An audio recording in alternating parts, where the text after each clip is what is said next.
NDA का seat बंटवारे का फॉर्मूला तय। 40 में से 40 सीटें जीतने का ठोका दावा। अमित शाह और जेपी नड्डा ने झोंकी ताकत। एनडीए पर घटक दलों को पूरा विश्वास। नमस्कार, कैपिटल टीवी में आपका स्वागत है और मैं आपके साथ प्रिया बिष्ट। अब वक्त हो चला है कैपिटल टीवी की खास पेशकश स्पेशल स्टोरी का। केंद्र की सत्ता में बने रहने के लिए यूपी के साथ साथ बिहार को साधना बेहद ज्यादा जरूरी होता है। जहां पिछली बार एनडीए ने बिहार में 39 सीटों पर जीत दर्ज की थी, इस आंकड़े ने एनडीए को बड़ी मजबूती दी। वहीं एक बार फिर इसी आंकड़े को पाने के लिए एनडीए अपनी पूरी ताकत झोंकने के लिए तैयार है। लोकसभा चुनाव 2024 को लेकर बिहार की सियासी जमीन को साधने के लिए बीजेपी का केंद्रीय नेतृत्व जुटा हुआ है।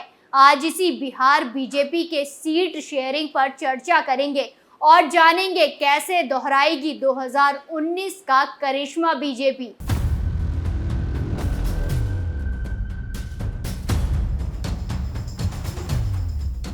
तारीख 2 अप्रैल 2023 दिन रविवार। बीजेपी नेता और केंद्रीय गृह मंत्री अमित शाह नवादा में जनसभा में गरजे और अपने एक एक शब्द से बिहार में 40 में से 40 सीटें जीतने का दावा ठोका।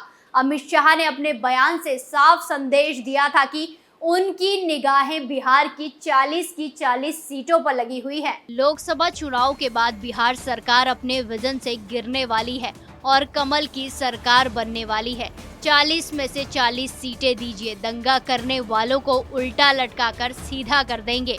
बिहार की जनता ने तय कर लिया है कि सभी 40 लोकसभा सीटों पर मोदी जी का कमल खिलेगा। अगर किसी को कोई संदेह है कि चुनाव परिणामों के बाद बीजेपी जेडीयू को फिर से एनडीए में ले जाएगी, तो मैं ये स्पष्ट करना चाहता हूं कि बीजेपी के दरवाजे उनके लिए हमेशा के लिए बंद हो गए हैं। 2024 के लोकसभा चुनाव के बाद ये सरकार गिर जाएगी और भाजपा सरकार बनाएगी। जिस सरकार के पास जंगल राज के लालू प्रसाद यादव की पार्टी है, क्या वो सरकार बिहार में शांति ला सकती है? नीतीश कुमार सत्ता की भूख के कारण लालू प्रसाद यादव की गोद में बैठ गए। हम महागठबंधन सरकार को उखाड़ फेंकेंगे। वहीं सियासी जानकारों के मुताबिक बीजेपी की ओर से बिहार की कई सीटों को लेकर एक इंटरनेशनल सर्वे कराया गया था। उस सर्वे की रिपोर्ट काफी निराशाजनक थी। उस सर्वे में ये पाया गया कि 2019 में जेडीयू के हिस्से गई कई सीटों पर बीजेपी का स्पष्ट जनाधार नहीं है। उन सीटों पर एनडीए को मात खानी पड़ सकती है। यहीं से शुरू हुआ था बीजेपी के अंदर मंथन। मार्च 2023 तक अमित शाह 4 बार बिहार का दौरा कर चुके थे। उस सर्वे का असर ये हुआ था कि पार्टी की ओर से अपने घटक दलों पर ध्यान देना शुरू कर दिया गया। अमित शाह ने लेकर जेपी नड्डा तक ने बिहार में अपने सहयोगियों को अभी से समझाना शुरू कर दिया है। बिहार की 40 सीटों पर कैसे कब्जा करना है? सूत्रों की माने तो हाल के दिनों में बिहार एनडीए में शामिल घटक दलों के लिए बीजेपी ने सीट शेयरिंग का फॉर्मूला भी तय कर लिया है। कहा जा रहा है कि बीजेपी की ओर से सब कुछ फिक्स कर दिया गया। उसी राह पर एनडीए के सभी घटक दलों को चलने को कहा जाएगा। कुछ ऊंच नीच होती है तो उसे केंद्र नेतृत्व की ओर से संभाला जाएगा। जहां एनडीए के सामने चुनौती 2019 का लोकसभा चुनाव है। 2019 के लोकसभा चुनाव में एनडीए को 39 सीटें मिली थी। इसमें जेडीयू की हिस्सेदारी भी थी।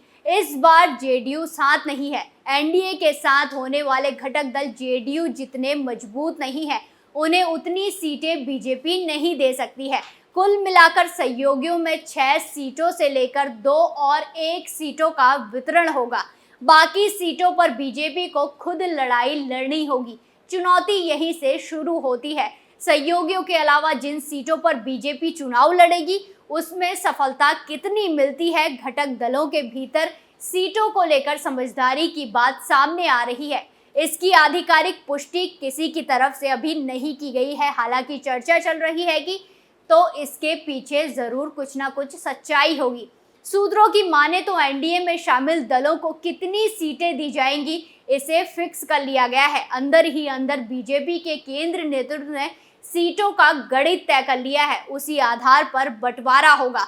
जहां एनडीए के मुख्य घटक दलों में उपेंद्र कुशवाहा की पार्टी, चिराग पासवान, पशुपति कुमार पारस और जीतन राम मांझी की पार्टी शामिल होंगी। वहीं सूत्र बताते हैं कि बीजेपी की ओर से अपने सहयोगियों को सम्मानजनक सीटें देने की बात तय की गई है। जानकारी के मुताबिक चिराग और पशुपति पारस को पिछली बार की तरह 6 सीटें दी जाएंगी, जिसमें पारस और चिराग 3-3 सीटों पर अपने उम्मीदवार खड़े करेंगे। जीतन राम मांझी की पार्टी 2 सीटों से ज्यादा की मांग रखेगी, लेकिन उन्हें 1 सीट देने की बात तय की जा रही है। उधर उपेंद्र कुशवाहा की पार्टी को 2 सीटें देने की बात कही जा रही है। हालांकि इस बार वैसा नहीं होगा। उपेंद्र कुशवाहा की हाल में बिहार में पैठ बढ़ी है। उपेंद्र कुशवाहा अपनी मांग बढ़ाएंगे। उसके बाद ये भी कहा जा रहा है कि बीजेपी की ओर से अपने हिस्से के सीट उपेंद्र कुशवाहा को दिए जा सकते हैं। बीजेपी किसी भी सहयोगी को अपने से नाराज नहीं करेगी। सबको उनकी उचित हिस्सेदारी देने की प्लानिंग की गई है। सियासी जानकार मानते हैं कि इस फॉर्मूले को लेकर बीजेपी कितना आगे तक जा सकती है, ये बाद में पता चलेगा। फिलहाल एक अनुमानित आंकड़ा सामने आया है, जिसे लेकर घटक दलों में चर्चा चल रही है। सियासी गलियारों में ये भी चर्चा है कि आरसीपी सिंह के जरिए जेडीयू में सेंध लगाने के लिए बीजेपी की ओर से कोशिश जारी है। कहा जा रहा है कि जेडीयू के कई सांसद पाला बदलने की तैयारी में लगे हुए हैं। ये सांसद लगातार बीजेपी के केंद्र नेतृत्व के संपर्क में है।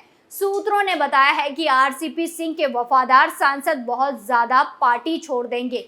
जैसे ही लोकसभा चुनाव नजदीक आएंगे, जेडीयू में टूट की संभावनाएं और ज्यादा बढ़ जाएंगी। कई सांसद पहले से बीजेपी में जाने का मन बना चुके हैं। आरसीपी सिंह लगातार इसके लिए फील्डिंग कर रहे हैं। इस दौरान ये भी चर्चा है कि बीजेपी अपने मौजूदा सांसदों में से कईयों का टिकट काट सकती है। जेडीयू से आने वाले सांसदों को उन्हीं सीटों पर मैनेज किया जाएगा। हाल में कुछ सर्वे ये भी सामने आए कि जिनमें बताया गया कि बिहार में एनडीए को 14 सीटें मिलती दिख रही हैं। महागठबंधन यानी इंडिया गठबंधन को 26 सीटें मिलेंगी।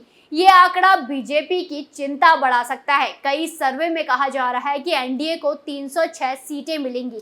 सरकार मोदी की ही बनेगी। हालांकि सियासी जानकार ये भी मानते हैं कि बिहार के संदर्भ में नीतीश कुमार के अलग होने का खामियाजा बीजेपी को भुगतना पड़ सकता है। लेकिन बीजेपी ने नीतीश से अलग होने के बाद बिहार में जमीनी स्तर पर अपना काम करना शुरू कर दिया है। बीजेपी ने सम्राट चौधरी को लाकर युवाओं के साथ लव कुश समीकरण को साधा है। इसके अलावा बीजेपी जमीनी स्तर पर आरएसएस के कैडरों को दोबारा सक्रिय कर चुकी है। सूत्रों की माने तो बीजेपी की ओर से मंडल स्तर पर सभी कार्यों को निपटाया जा रहा है। बूथ मैनेजमेंट की ट्रेनिंग दी जा रही है। बीजेपी चुपचाप अपना काम करने में विश्वास रखती है। आपको पता भी नहीं होगा और बिहार के चप्पे चप्पे से बीजेपी अपनी सर्वे रिपोर्ट मांग लेगी।